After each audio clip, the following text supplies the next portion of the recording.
Welcome to Jewelry Week 2022. I'm JB Jones. And I'm Bella Neiman. And we're so excited to have you here on our virtual 2022 program on our official YouTube page. We welcome you to head to our website, NYCJewelryWeek.com, to check out all of our amazing programs this year, both in person and virtually. And I'm excited to pass it to Bella to hear what's coming up next. You're in for a real treat. Meet the Jewelers Putting the Fun in Fine Jewelry, hosted by Sarah Royce Greensell, is going to be a fantastic panel. If you have any questions for the Jewelers, please feel free to leave them in the comments and we'll make sure that they all get them. Enjoy the program and we hope you're wearing some fun jewelry.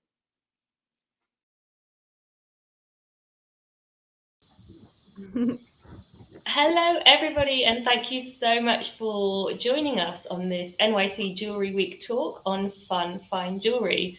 My name is Sarah Royce Greensell. I'm a London-based jewelry editor and consultant, and I'm very happy to have three fantastically talented jewelers join this panel today. So we have, in alphabetical order, Emily P. Wheeler, who is the designer behind the wild and wonderful eponymous jewelry brand, who's joining us from LA today. Hi, Emily. We also have Nadine Ghosn, who is one of the hottest names in contemporary jewelry today. She is joining us from New York. Hi, Nadine. And last but not least, we have Vanessa Nessie Chilton, who is one of the founders of Robinson Pelham, a London-based house who this year is celebrating their 25 years. And why I chose why I invited these three jewelers to be part of this panel today is that they all share this irreverent approach to fine jewelry design. They're all creating exceptionally beautiful, precious pieces that have a really playful spirit. So juxtaposing these valuable gemstones with a light-hearted aesthetic that we love. To put it simply, they don't take themselves too seriously, they don't take their jewelry too seriously, and they are really injecting the fun into fine jewelry.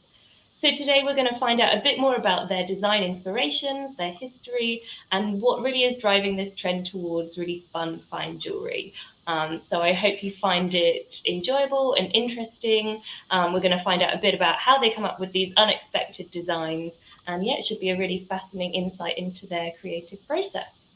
So Nessie, I wanted to start with you first of all. Obviously, it's been 25 years since Robinson Pelham was founded.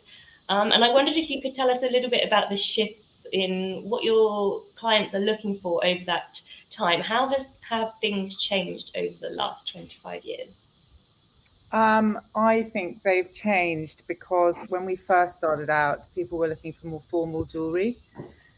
And that's definitely been a shift. Also, actually, it was mainly men that were buying jewelry for their wives, etc. So, you know, actually, that's completely changed. Women are now buying for themselves, definitely self-gifting, just coming in on a regular basis, wanting to add to their jewelry collection. So there's a massive shift in that for sure. Mm-hmm. And I think that's a point that we'll revisit in a moment. I wondered if you could give us some examples of kind of the types of jewelry that people were buying. Is it that, you know, your jewelry now is known for being incredibly colorful, lots of rainbow sapphires, lots of interesting motifs, interesting cuts, all with this light-hearted spirit. Was that the case from when you started, or has that been a gradual shift? No, I mean, I think 25 years ago, certainly the British customers that we were dealing with didn't know that much about coloured gems. You know, the blue sapphire stood out as the sort of single stone that people had in their jewelry collections, mainly in engagement rings. So it's kind of been quite fun over the last 25 years to kind of educate or steer them into the world of coloured jewelry, because, you know, we work with diamonds as well as coloured stones, but, you know, it's certainly been an interesting journey, just making them aware that there is so much out there that can just make jewelry so fantastic. And are you finding, I mean, I've been lucky enough to visit the Robinson Pelham boutique, which anybody who's in London definitely should. And it's a real riot of colour, you know, fuchsia, orange are your brand colours, the carpets, the sofas and everything. And the jewelry really reflects that. Are you finding that kind of not just one bright colour, but a mishmash of lots is what people are really drawn to you for now? Yeah, I think so. I mean, just going back to the shop design, you know, we actually opened our shop 10 years ago, and we did a lot of research into how we wanted people to feel when they walked into the shop. And it was really important to us that they didn't feel, you know, in any way sort of scared to come in, that the shopping experience was a really positive one, something that they really enjoyed doing, that it wasn't scary in any way. So, you know, we made it bright, we made it colorful, and people come in with a smile on their face. You know, they don't necessarily leave with a smile on their face after they've bought something, but they certainly come in with a smile on their face. And, you know, that was really important to us. And we've got a giant yellow sofa at the back of the office, which I think you've sat on, Sarah. And, you know, that is where people enjoy being shown stuff, shopping, having the whole color experience. So, yeah, color is key for us there, for sure. And that's part of making it kind of a less formal approach. You know, it's not the white gloved, everything behind glass, feeling like you can't. That's exactly what we were trying to stay away from when we opened the shop. Yeah. More approachable, less intimidating. Yeah, definitely. Absolutely. And you mentioned there, Nessie, that there's this move from men buying for women. I mean, obviously very generalized, but 20 years ago, it was generally buying jewelry for a birthday or Christmas or anniversary. And now you have women coming in to buy for themselves. You know, it's a bit of a generalization, but in general, typically are women more bolder and more willing to experiment than, say, a man coming in not particularly knowing what he's looking for and playing it safe? Yeah, I mean, the shift that we've seen with our customers is that a lot of men come in at Christmas and want to buy white gold jewelry with diamonds. Meanwhile, you know, the rest of the year, their wives or girlfriends or boyfriends come in and want to buy yellow gold and color. So it's really quite interesting seeing that sort of difference in what men think women want to wear and what women are actually wearing. Yeah, we should do a public service announcement. This is what women actually want to wear. And this definitely plays in, let's go to you, Emily, to your approach to design. I know your latest collection, Bernadette, was actually inspired by women buying for themselves as a form of self-expression. Can you tell us a bit about your collection and what inspired it and how that parlayed into some of the designs and how wild and wonderful you wanted to make them? Yeah, for this collection, I looked to the mid to late 20th century for a lot of inspiration, and I brought in some, you know, popular fashion trends from that era, like patchworking and color blocking. And I think my work has always been playful, but I really, because this collection was sort of celebrating my daughter, I wanted it to feel a bit more powerful. And so, you know, in the 80s, women started buying jewelry for themselves really for the first time. And the scale, as they were entering the workforce, and the scale started to get bigger, and the hair was bigger, and shoulder pads, and, you know, I was inspired by that for this collection. So the scale is definitely a lot bigger. It's still very colorful, but big as well. Bigger scale. I love that. And Nadine, how much does this ring true for you? Are your typical clients, are there a lot of women buying for themselves? Is it kind of the men that have been sent to you by their girlfriends or wives? Yeah, I think there's definitely a mix of both, but I definitely feel like the female is much more empowered today with their disposable income to come in and buy a piece of jewelry that resonates with them. So I found a lot of my clients are women who've been looking at something for a while, and then they decide there's an occasion and will mark the occasion with a purchase. Or I have very smart men who basically think that they're going to start, you know, making the purchase alone, and then very fast they kind of veer towards their wife or their girlfriend for more direction. So that's the trend that I've experienced. Yeah, great.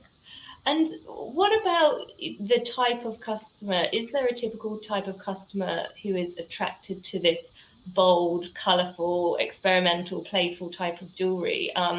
Again, coming to you, Nessie, I know that Robinson Pelham, as you said in the past you've done some very classical white, gold and diamond designs. As an example of the kind of classic designs that you do, you actually designed the earrings that the Duchess of Cambridge wore on her wedding day. So do you have like different types of customers who go towards your colourful rainbow pieces versus the more white diamond pieces, or is there a crossover between them? There is a bit of crossover, but I would say generally the people that like the colourful pieces definitely stick to that, for sure. Mm-hmm. And Nadine, how would you describe your typical customer, people that are attracted to your jewellery? It's funny, I'm asked this very often. I don't think I have a typical customer.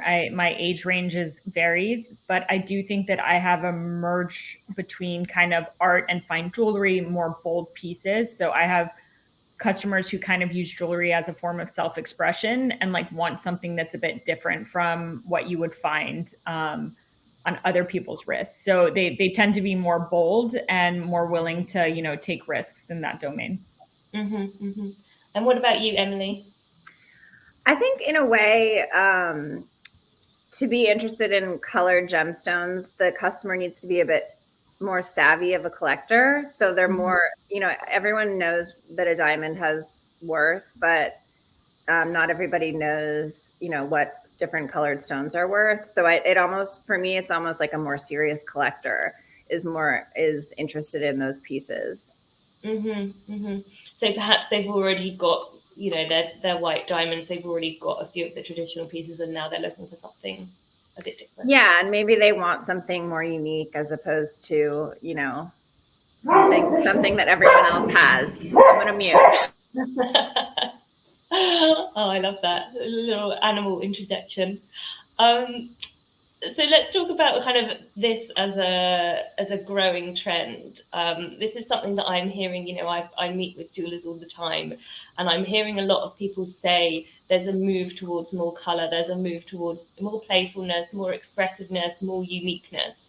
How much do you think that this is a result of coming out of, let's be honest, a hard few years, coming out of the pandemic, coming out of the lockdowns, a response to kind of everything that's dark and depressing going on in the world, of people wanting to have fun with their jewelry and to have something that's really uplifting? Do you think it's fair to say that this is almost a response to the dark times, to go completely the other way with colourful wild jewelry? Nadine, do you have any thoughts on this? Yeah, I definitely feel like, well, jewelry is emotional, right? No one needs jewelry, so it's a form of self-expression. I think more and more people are looking for things that, you know, bring joy, just because we're in an environment that has a lot of heaviness into it. But I found that people were willing to buy or wanted pieces that brought joy or were a little bit more whimsical even before this whole pandemic. More because it's a trend towards people's self-expression. And I think everyone has that joy. But I think that now, given that the environment is a bit more bleak, there's even a stronger attraction to having something on yourself that, like, you know, is a little bit funny or makes people around you like happy or creates dialogue. So I think it's more relevant today, but I definitely feel like the trend, at least in my experience, happened prior to everything that's going on. Interesting, thank you. Vanessa, what about you? What have you seen since kind of the 2020? Is there a move to even more colour and more playfulness in Robinson Pelham's customers?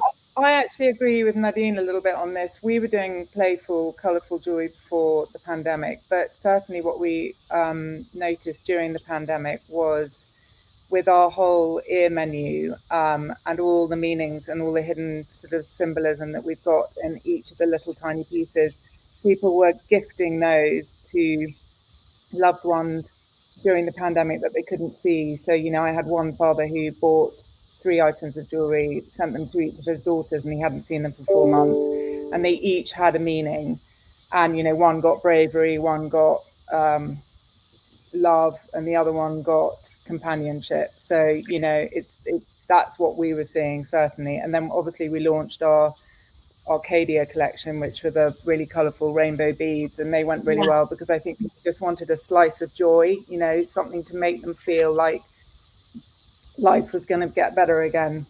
Yeah, I love that. So the ear wishes that Nessie was talking about just then, for anyone who doesn't know them, are little kind of tiny huggy hoops with different charms on. So there's everything from kind of rainbows, stars, little tiny, I think you do like little palm trees, like hundreds of Palm different trees, feathers, bumblebees, everything, you name it. Yeah, just really fun little things to stack all the way up your ears. They're gorgeous. Emily, let's come to you on this note, because I know you actually designed and launched a collection that was to celebrate the end of lockdown and a return to partying, right? Yes, dress up. It was intended to be a celebration of getting dressed up again. Mm-hmm.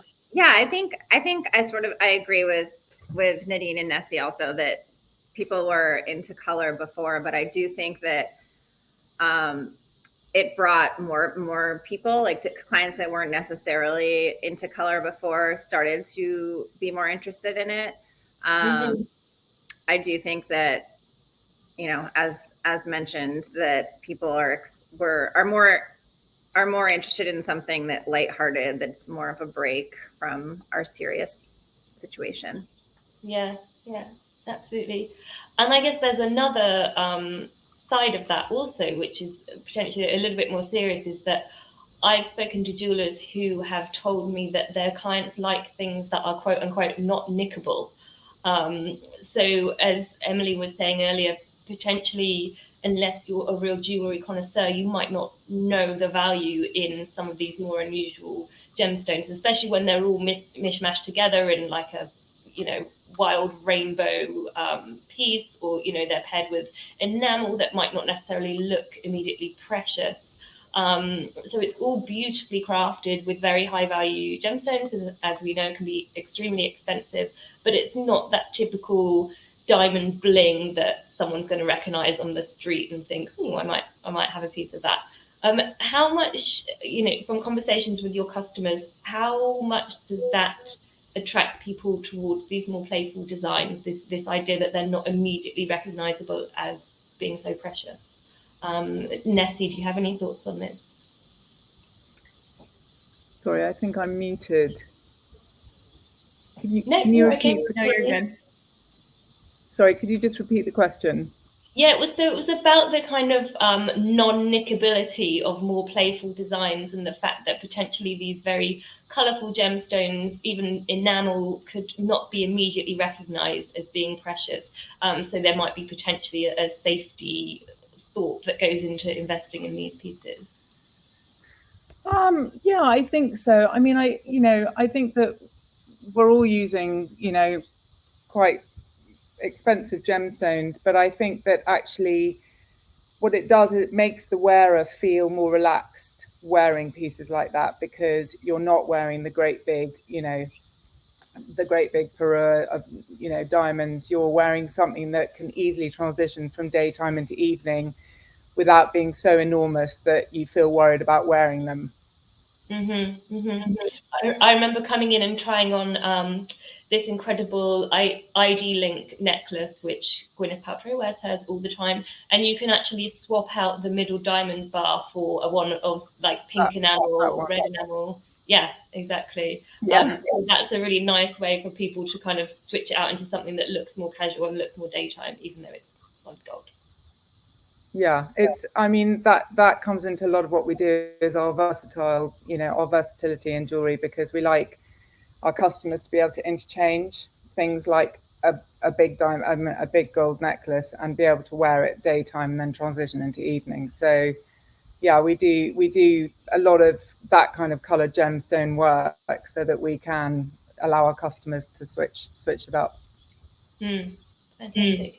And Nadine, this also kind of reflects your approach a lot. I remember when we met, you were wearing this incredible necklace that was like some crazy amount of solid gold, but just wearing it with a baseball cap and a jumper. And I really love that kind of high-low way of wearing incredibly precious jewelry. Is that kind of, you know, is that purposefully done from a design perspective to make things that are very precious but don't look it? Yeah, I love the idea of taking ordinary objects. So a lot of the pieces look like they could not be fine jewelry, you know, so which makes you feel more comfortable wearing it. And again, I love the day to evening time shift, because I mean, for me, jewelry should be worn. A lot of jewelry is in safes, which is unfortunate. And so what I like about all of us together is with this like playful element, with this color, you know, it's not as obvious to people and people tend to wear it more often and like build a relationship with the piece themselves. And so, I mean, I personally tend to dress very low key, but then wear a lot of jewelry. And my pieces kind of look like they could be just like fake, you know, jewelry, so it's not like in your face. But that's like my personal approach. I have clients who wear a hamburger ring to a fine dinner, but then wear it all day long. I have less colored stones, like big colored stones, I would say. I have more color in my design, which makes it in a way easier to wear and less obvious. Thank you. And Emily, what about you? You work with a lot of colored stones and colored enamel, big pieces, but also hard stones. How much does that kind of sweetie-like, not necessarily knowing that it's precious, come into your design approach?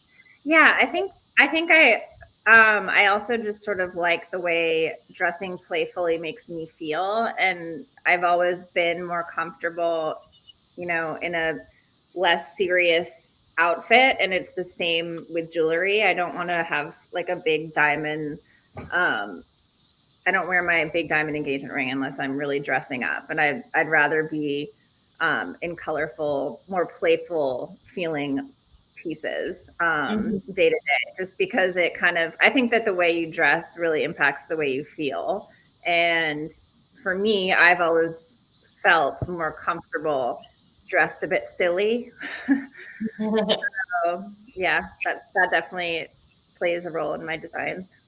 And do you find your clients are similar? Are they also dressing in that way? Sometimes yeah. They are. It depends on the person. Yeah, sure.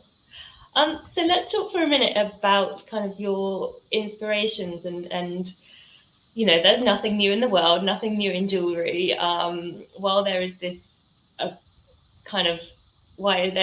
trend towards fun, fine jewelry, actually, if we look back at some of the most revered and celebrated designers in history, they were all quite irreverent.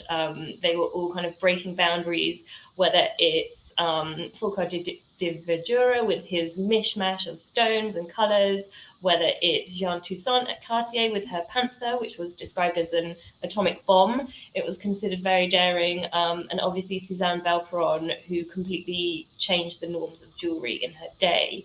Are there any jewelers that each of you have been inspired by, or that you find that you really admire, either historically or present day? Emily, let's come to you again. Who do you really admire in the jewelry world? I'd have to add Elsa Peretti to the mix. Which is probably an unexpected one for me, but I think because I'm more drawn to extravagance, it's important for me to study simplicity in design so that there's a balance in my designs. And her work for Tiffany's was so simple and with straightforward inspirations, but like incredibly iconic, and remains that way today. So yeah, there's a lot, but I'd have to add her for sure. Thank you. Nessie, what about you? I'm actually inspired by somebody who taught me at Central St. Martin's. His name is Fred Rich. He's a very well-known enameler, and he does incredibly colourful, explosive, beautiful work. And he's always been sort of on my radar. Fantastic, thank you. And Nadine, what about you? Who inspires you? I would say in the same way that I like people who are, you know, a juxtaposition of my approach, because I kind of learn from them. And the two people I would think of is like Jar. I think Jar is one of the designers who I think does something pretty interesting, and Hemmerly. And again, they really play with stones. They do things that are unexpected, and they're both like still here. So I think like through dialogue, you can learn a lot from their experience and kind of the history of jewelry. Great iconic mix of names there. Yeah. Nadine, coming to you again, I'm really interested in your approach. You launched your fine jewelry line in 2016. You kind of got a cult following for your burger rings, which for those who aren't familiar with them, you have to go look at them. They're super cool individual rings which you stack up to create a burger. And there's also a vegan burger, I believe now. And you can't buy just the bun and you can't buy just the lettuce. You have to buy the whole thing. Very, very cool. And you've also got a collection based on Lego blocks, a collection that's all about kind of pens and pencils with the little gemstone erasers. Talk to us a little bit about why when you launched, you were inspired to design based on these kind of everyday mundane objects as opposed to more classical jewelry motifs. So, well, I don't have a typical, I don't think many of us have a typical background in jewelry. Like I went to Stanford, I did economics, I kind of had a completely different approach. And then I worked at Hermes for 2 years.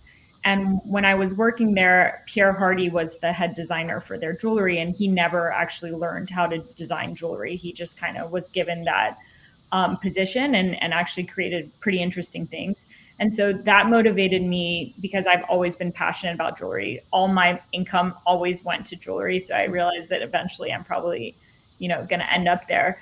And my approach was really, I had nothing to lose and everything to prove. So when I came into it's a very fragmented space.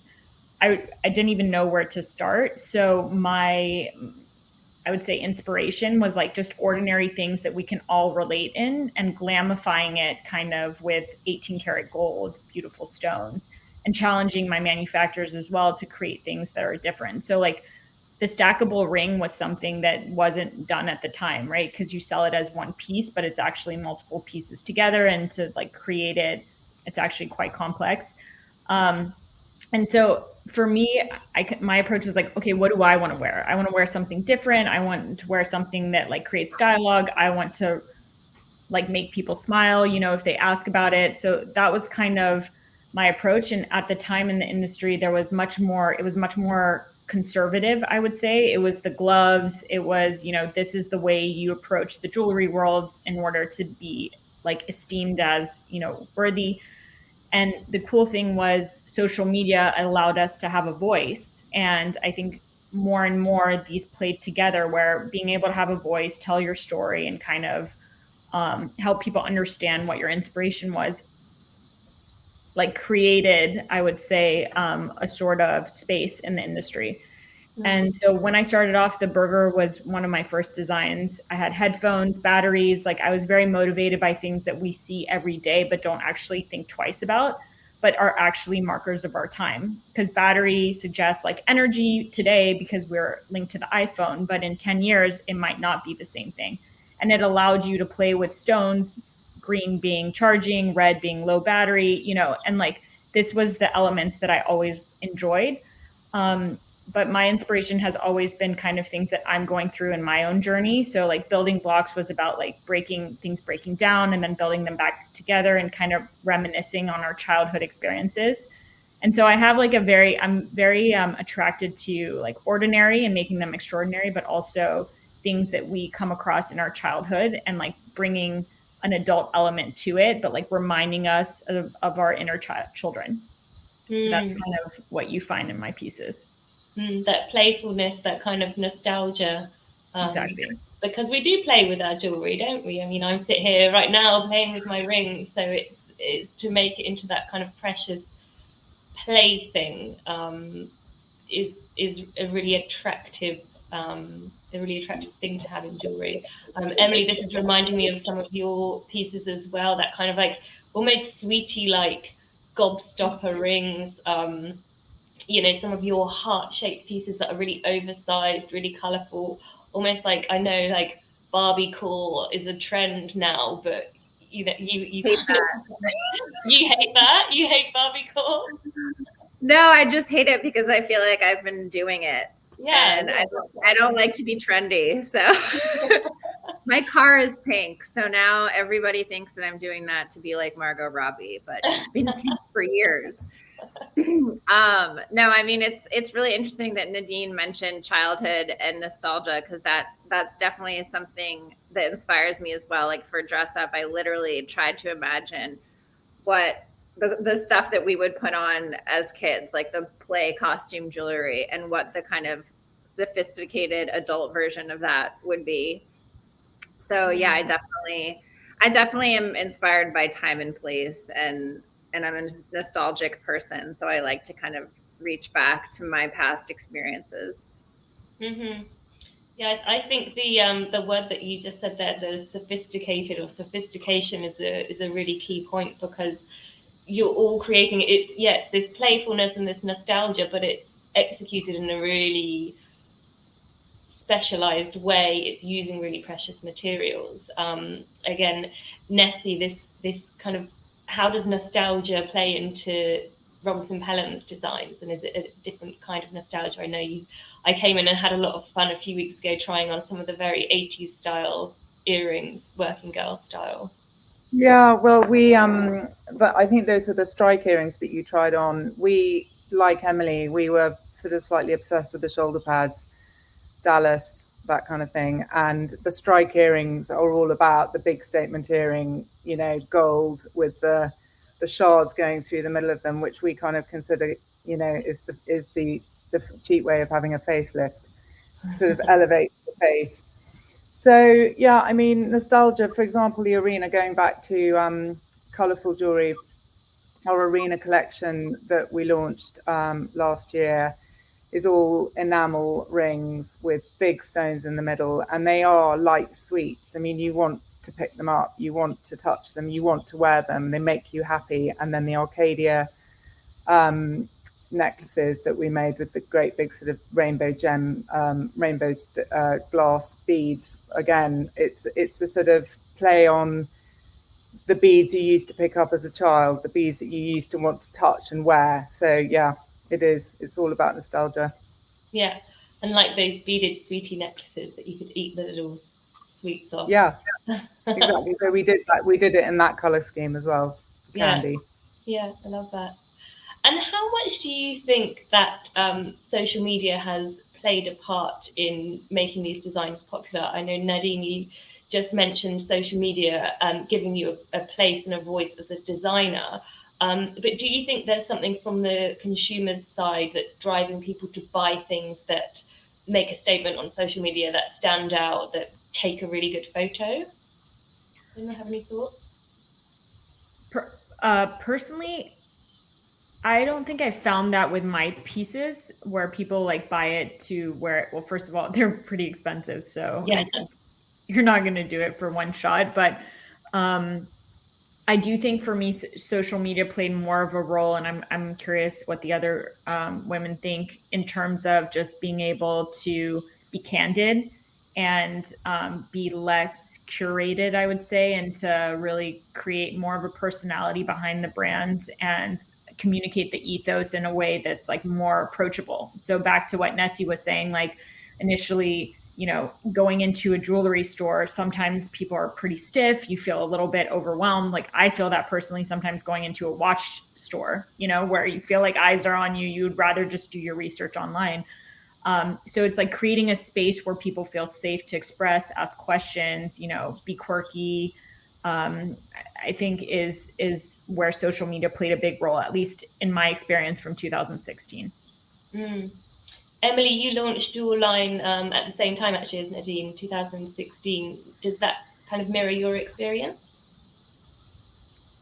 Yeah, I mean, I think social media enabled smaller independent brands to really connect with their audience and gave us a platform for more exposure in general. So it enables you to kind of tell your story, but it also just kind of gives you a bigger audience. Like I think of it the same with fashion labels. There's so many small independent fashion labels now that are able to gain popularity through social media as opposed to more traditional channels. So it just kind of diversifies the options for everybody, I think.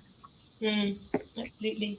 And Nessie, you obviously started way back in the time before social media. How have you seen it change your customers', I guess, preferences or buying patterns, or have you seen a shift due to social media? Yeah, I think social media allows you to sort of, have an accessible portfolio for people to see. I mean, I think the impact that things like Instagram have are instant. Somebody can instantly feel their way, get to know your brand, and I think that's actually quite important. It sort of hasn't replaced the website, because obviously people buy on websites, but I do think that as a quick, what's this brand all about, it's a really good way of getting to know what you're all about. Absolutely. And what about from the consumer side? Do you find that people are more decisive, less decisive, more overwhelmed with options, know what they want more thanks to social media? I think that they are given more. I mean, I think it's a good way of being able to find out what you really want. The imagery on social media. I also think it's really good to be able to see the scale, see it on people, imagine it on yourself. I think it opens all those sorts of avenues. Absolutely. So it takes a good picture. It's got this kind of jolly, upbeat aesthetic. But one thing that I love about all of your work is that there is a deeper meaning behind it. Nadine, you touched on it a second ago when you were talking about your building blocks collection. I know, Emily, you were saying that your latest collection, Bernadette, is an ode to your daughter. Nessie, there are some really kind of hidden symbolism and meaning in some of the pieces that you make. I'm thinking especially of the I love you rings, which just at first glance looked like these really chunky, cool colored gemstone rings, but then actually the cuts of the stones spell out I heart you. So how much do you think it's important to imbue something that's quite playful and seemingly quite frivolous even with a deeper meaning and a symbolism? Nessie, why don't we come back to you first? Well, we love doing meaningful jewelry just because, our as you know, we started out 25 years ago. We were not making ready to wear. We were actually doing private commission jewelry. And in that whole era, we were making pieces of jewelry for individuals, bespoke. And we were often, asking, is there anything particular you would like to include in this piece of jewelry? Is there something that you particularly love? Is there a shape or a stone or a color, etc.? So it sort of becomes second nature for us to ask all those questions of our customers. So it just was second nature when we started to make our ready to wear in 2012 to incorporate hidden meanings into our jewelry. It's part of what we are. It's part of our brand ethos, really. Do you have any particular favorites yourself that have a meaning that you wouldn't necessarily know on first glance? Yeah, we launched our cipher tags about 2 years ago now, I think, and on them we have diamond Morse code, so you can write your message and it's completely hidden, so it's hiding in plain sight, so you can write whatever you want and no one, unless they're really good at Morse code, will be able to tell you at a glance as to what is written on them. Oh, I love that. Thank you. Emily, what about you? How important is the symbolism behind some of your designs, and do you have any favorites that you can share with us? Yeah, I think for me, I sometimes like to incorporate deeper meaning and symbolism into certain pieces, but I also sort of let the customer drive that, especially with bespoke pieces. We're often incorporating birthstones or things that for whatever reason mean something. But I also find that people, when they select a piece from the collection, they kind of add their own meaning to it, whether they're celebrating an anniversary or a milestone. That piece, no matter what it is, will kind of carry that meaning forward for them. but of course, like there are certain things. I'm wearing my Essex crystal like pendant of my dog because he's currently sick. So I'm like wearing it 24 hours a day and sleeping in it, and just because, you know, I want to feel close to him and like I'm giving him strength. So of course there are some things that are sentimental in that way. Yeah. Yeah, thank you. And Nadine, I know we spoke about your Lego blocks building. Are there any other pieces that have a special symbolism behind them, or that's the symbolism which is particularly popular with your clients? Yeah, so I mean, all of my collections have meaning. So all of my designs are driven from meaning. And then I also agree with Emily that a lot of my clients will ascribe their own meaning to it. So like for me, building blocks was about, you know, when things break down to kind of like put them back together in a colorful way. And some people were like, oh, it's for a new chapter of your life, right? You're building a new chapter together. So it became an engagement ring, or you know, you're in a new phase, or you have a new child, so you like stack them up, and then, you know, you're building a family. Like there's meaning that was ascribed to it. But personally, all of my collections have a very personal story behind it, and then obviously people can ascribe it can you know, resonate with them or not. But I think it's, for me, because jewelry is emotion, like at the end of the day, there's so much emotion that's poured into pieces, and that like that's kind of how it like continues on, you know, through the client. In terms of like what are my favorite pieces or which ones have meaning, like for example, I have a pencil, and the pencil was based on when I was getting my MBA, so like stationery and fun, and you know, we all kind of come across the pencil, but the meaning behind it is, you know, we all have our own story, so it's empowering us to share our story with the world.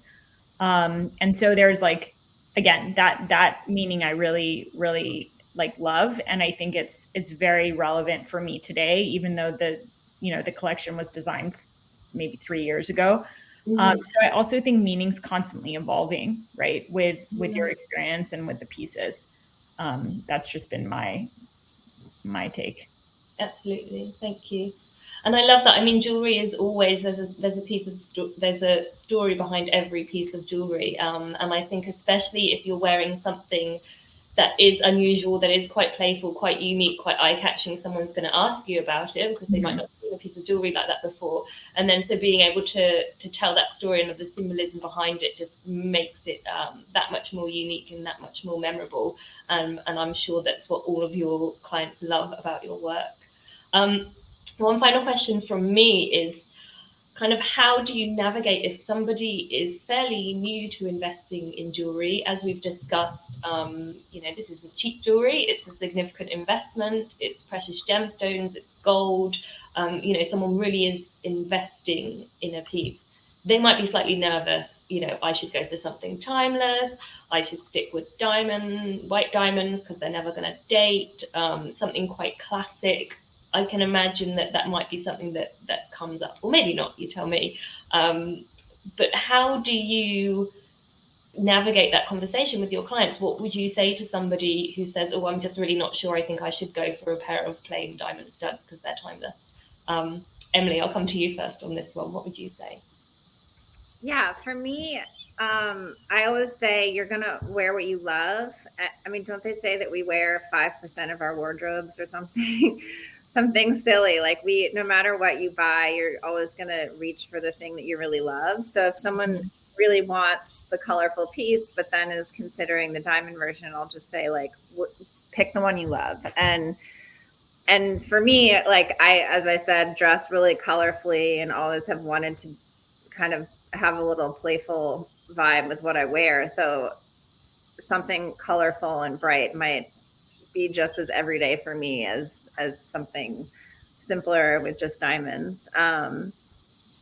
Yeah. So I think like if you love it and you get it, you're going to wear it. It doesn't matter what color it is. Yeah. Great. Thank you. Nessie, what about you? What would you say? Yeah, I mean, to be honest, I exactly what Emily's just said. It's about, you know, our customers. We try and ask them whether they can imagine themselves not wearing any clothes, but just the piece of jewelry and then putting the clothes on. We always joke at, in the office that we put our jewelry on first and then our clothes. We don't think about the clothes. And that's what Kate, Zoe and I do, so we try and tell our customers that's how they should look at wearing jewelry. I love that. Could you just imagine no clothes? What do you want to wear? Just imagine your most favorite piece of jewelry or what you would really love to have, and forget about all the clothing. Just think about the jewels and think about how it looks on you. I love that. And Nadine, what about you? Well, I think the person who's considering diamond stud earrings is probably not coming towards me. So I haven't had that problem in the past. I actually am not very good at selling my pieces. So I get very I get very awkward when someone asks me what they should buy, because it's such a personal choice, right? And it has to resonate with them. So I usually default to just explaining the story behind the pieces and then giving them the space to make the decision on their own. Yeah. But I would say that a lot of my customers already have the classics, right? And so they come to me for something different. And so there's less of that dialogue between which one's a better investment. Mm-hmm. I stick to 18 karat gold and, precious stones, so that these are things that can go through generations. And that's what's important to me. Mm-hmm. Fantastic. Thank you. So I wanted to wrap up by seeing if there were any questions that you guys wanted to ask each other. Obviously, you share this kind of passion for and talent for making these playful fine jewels. So does anyone have any questions for anyone else on the panel? I have one. Nadine, I'm curious where the idea for the burger came from. I remember seeing it and feeling like it was the first time I had seen humor really incorporated in fine jewelry. And it was just, I remember that moment and thinking it was really clever. So I'm just curious where the idea came from. Thank you. That's really funny. Well, first of all, I'm a huge foodie. And what I found is on my search for a partner, there were so many dates in New York, and we always ended up going to burger joints, and everyone had their specific, recommendation or burger. So I was like, it's so funny. It's such a simple, piece of food, but everyone kind of customizes it in their own way. And so naturally that idea just came from it, because I like the idea of stacking and personalizing. And as Nessie said, I think it's cool to have pieces that you can, wear in different ways. And so, yeah, all my ideas kind of come from the heart in some shape or form. But I also think, fortunately or unfortunately, humor has always been the backbone of me making friends when I moved around in life. And it's just being translated into jewelry. But just so that you know, when I first made that, my dad was like, no one's going to buy that, go to business school, get a real job. I'm listening now. Yeah. Thank you. Thank you for the question. That was a great question. Does anyone have any others? I've got one for Emily. If you could only have one single piece of jewelry, what would it be? Oh my gosh. Do you mean type ring versus earring, or do you mean a specific piece from my collection? You're going to a desert island and you can only have one piece of jewelry. Ooh, good question. Oh God. I mean, you don't have to have it from your collection. You could have anything in the whole world. On a desert island. I think a ring, probably, because I always say that rings are for the wearer, whereas earrings and neck. Oh, she's frozen.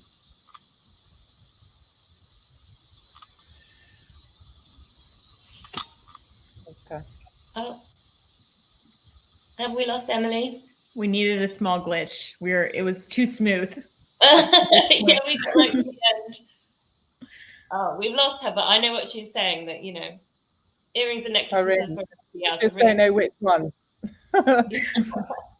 We'll see if she pops back up. But I mean, did either of you have a question for each other? No, it's funny. I met Nessie a long time ago in Hong Kong, right, during the trade fair. I won't forget that. It was Japanese. We were in a sushi restaurant. Yeah, we just started talking naturally, and then hit it off. We had no idea that we were jewelers. Had no idea. Oh, How weird really? is that? Yeah. Yeah. Oh, well, I'm very happy to bring you back together again. Yeah, it's so fun. Actually, Nessie, I'm on my way to Hong Kong, so it was funny. Oh, you are? Yeah. Well, when are you coming to London? Come and see us in London. Yeah, I would love to. I would love to. And also, I mean, if you want to ask me that question, what piece I would be wearing in a desert island? I would. Yeah. Well, it's right now Pharrell is selling all of his jewelry, and there's one of his iconic, like multicolored 3-carat stone like necklace that's for sale. And I'm like, oh my God, I would just wear that in a desert island anytime. With a baby on the desert island. Great. I wonder, why is he selling everything? I think there's like, for him, his notion is like, in order to, I mean, from what I understood is he wants to let go of these material things in order to like enter the next chapter of his life. And so he's putting them up for auction. Yeah. Amazing. Oh yeah. Interesting to see where they end up. Exactly. Totally. Cool. But I think it's also interesting how he's like, in a way, branded these pieces because he's seen more wearing them so much, you know? I can see him in a burger ring, actually. Nigo has one and he has the headphones. So yeah. All right. Well, I don't know whether Emily's going to be able to log back on, but we're kind of out of time anyway. So thank you so much. This has been a lot of fun, as I knew it would be. Thank you both, and thank you to Emily, although she's not here, for joining. And thank you everybody at home for watching. And I hope you have enjoyed it as much as I have. Thanks a lot. Thank you, Sarah. Thank you. Bye, Nessie. Bye. Bye, Nadine.